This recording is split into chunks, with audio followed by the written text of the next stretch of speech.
My Vote Counts is an NGO that has applied through the Public Access to Information Act to obtain details of how political parties are funded ahead of next month's municipal elections.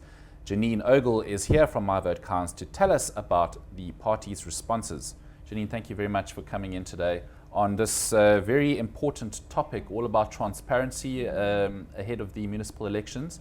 You guys also had a debate last week on this topic, but first of all, just explain to us what My Vote Counts does and why issues like this are so important to the public. Okay. So My Vote Counts is a non-profit organization. We're based here in Cape Town, and we have two main objectives. So the first is that there should be transparency around private political party funding in South Africa, and what we are asking for is that there should be legislation that regulates the private funding of political parties and that makes proactive disclosure of private political party funding possible in South Africa.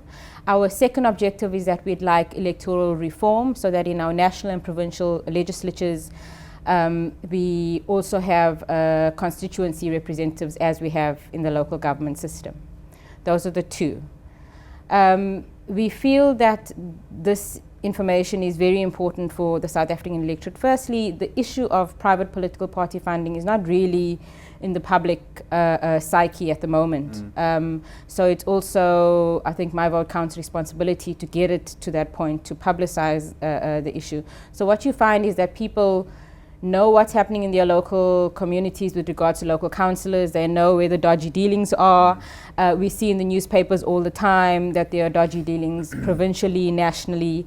But people think, oh, okay, you know, there's another story about things that are happening that shouldn't be happening. But people don't know, what do we do about it? What are the options? So the main option really is that these kinds of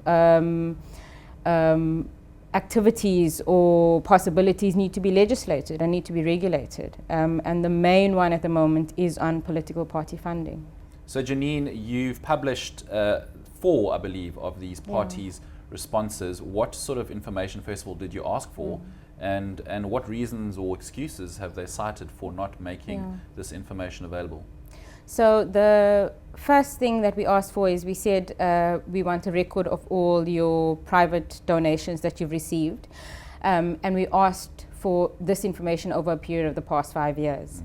So we've said you need to tell us who gave you the donation, how much the donation was, when you received the donation, and were there any conditions to this donation, and if it was, what is the condition? And the reason why we asked for over 5 years is because you find that in other countries where this information is available, private political party funding tends to peak just before elections and then die down after, and again just before an election it peaks. So we want to see if the trend is similar in South Africa. So all the political parties agree they don't want to give this information, but they've given different reasons. And I think who were the parties? Sorry. It was the DA, the IFP, the Freedom Front Plus, and the AIC. And I think I'll just mention, there's several reasons, but I'll mention the 3 that I think are most worrying to me coming from political parties a month before elections. The first is that the information that we've asked for is not required for the right to vote. And to us, this means that as far as political parties are concerned, the right to vote is just you go on election day and you put a cross, as if there's no thought process that comes before that, as if you don't need particular information in order to decide where you're going to put that cross. So for us to say people don't need this information in order to exercise the right to vote, because the right to vote is not just the right to make an X, it's the right to make an informed vote, an informed decision. So I think that's very insulting to the public to say, well, you know, you don't need any information or you don't need this information. The other was that there's a concern that funders to political parties will no longer want to fund political parties if it becomes public who they are. And I would say that, you know, political parties need to think about what's, you know, what is of paramount importance. Is it the right of the electorate to have information that helps them to make a better decision on voting day, or is it the right of a few donors who, for to me, I don't understand what the reason would be that they don't want their names to be out there. But I would say the political parties need to think very carefully about that. There has been this argument that, especially from opposition parties, that if the names of their donors are put forward, especially if it's business people or companies, they may not be able to do business with government later on because the ANC would punish them. But I would say that that's a procurement issue that needs to be addressed through procurement policies. It's not an electoral issue, and that can't be the reason.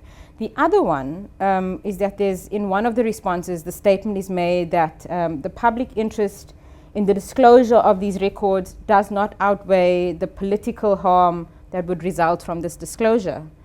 So you're saying the public interest is not greater than, I don't know what, the political interests of political parties?